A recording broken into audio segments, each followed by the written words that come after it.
Alors, je vais faire la démonstration du nettoyage de la salle de bain, enfin des sanitaires, à l'hôtel de Guyenne. Donc, je viens d'amener dans la chambre le serviteur complet. Il y avait aussi les surchaussures que je viens de mettre aux pieds et les gants. Et normalement, je devrais avoir un tablier bleu. Donc, j'ai préparé également mon poste de travail, à savoir que j'ai vidé la salle de bain, j'ai été au chariot amener le sale et j'ai ramené du linge propre. J'ai isolé le sèche-cheveux pour ne pas prendre de risque de le mouiller et j'ai ramené les produits nécessaires, un rouleau de papier toilette, une savonnette et un sac poubelle. Mon poste de travail est donc prêt ici dans les étagères du couloir.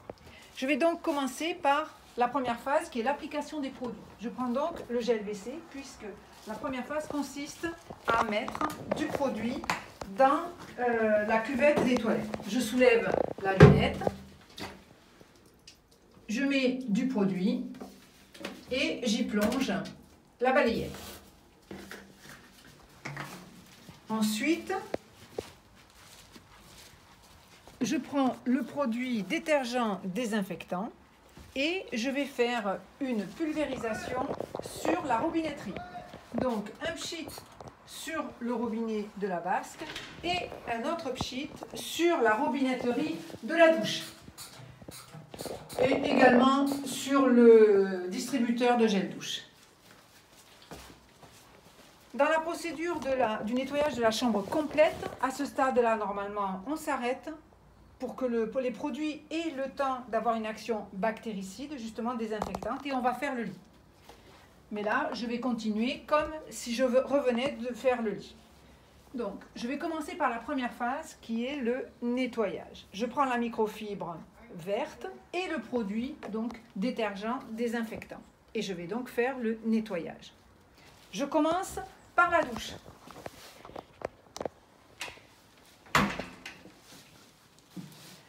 Je vais donc nettoyer en pulvérisant, non pas sur les surfaces à nettoyer, contrairement au robinet tout à l'heure, mais directement sur la microfibre. Et je vais nettoyer les 3 murs carrelés en partant du haut jusqu'en bas.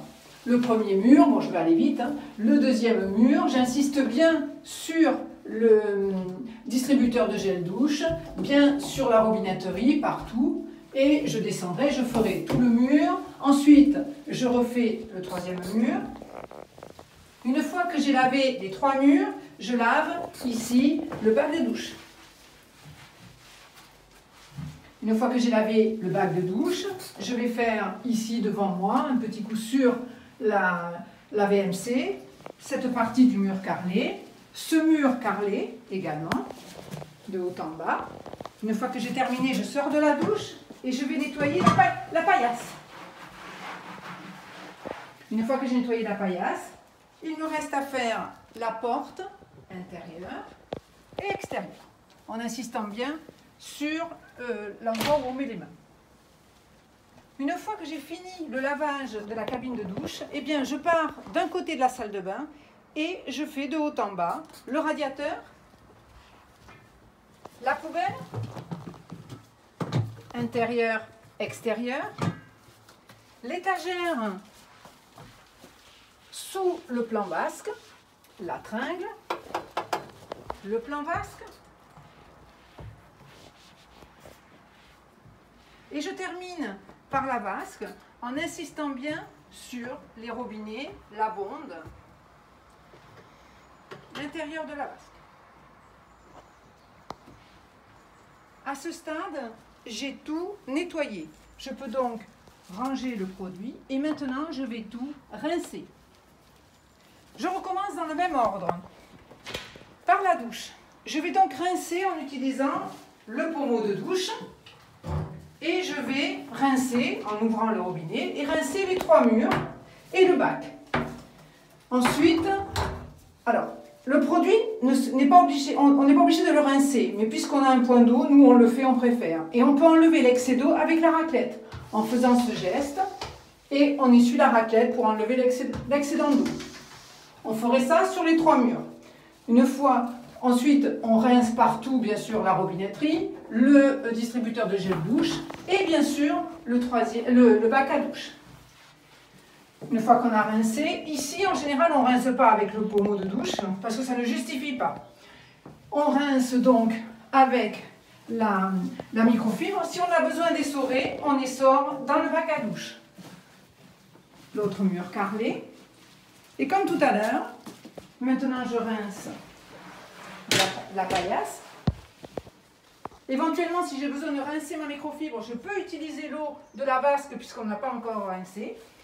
Et je rince également la porte intérieure et la porte extérieure. Je peux prendre de l'eau, rincer ma microfibre et je recommence dans l'ordre. Je peux poser ma raclette, j'en ai plus besoin. Je rince le radiateur. Je rince la tablette.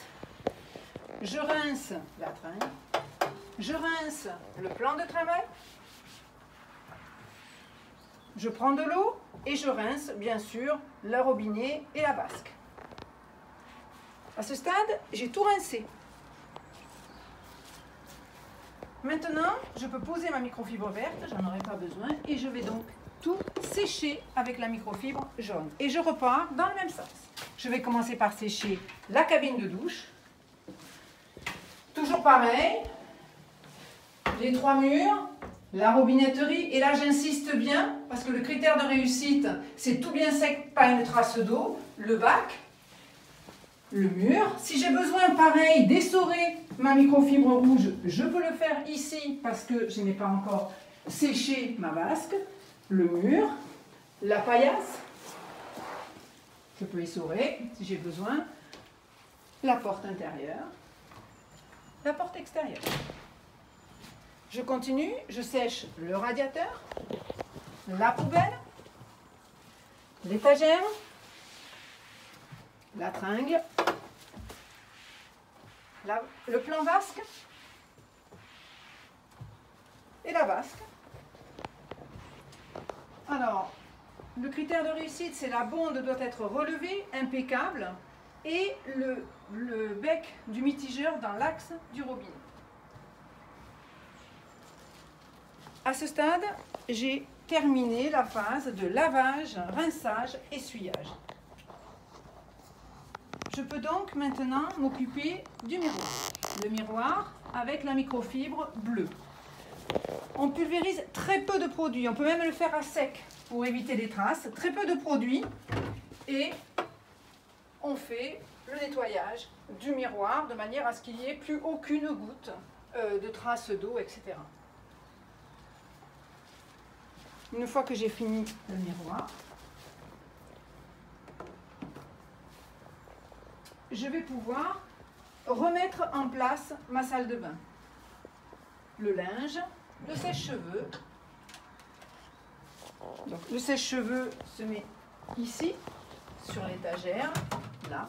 Ensuite, au niveau du linge, mise en place pour une personne avec un tapis de bain qui se met ici, au milieu, au ras de l'étagère.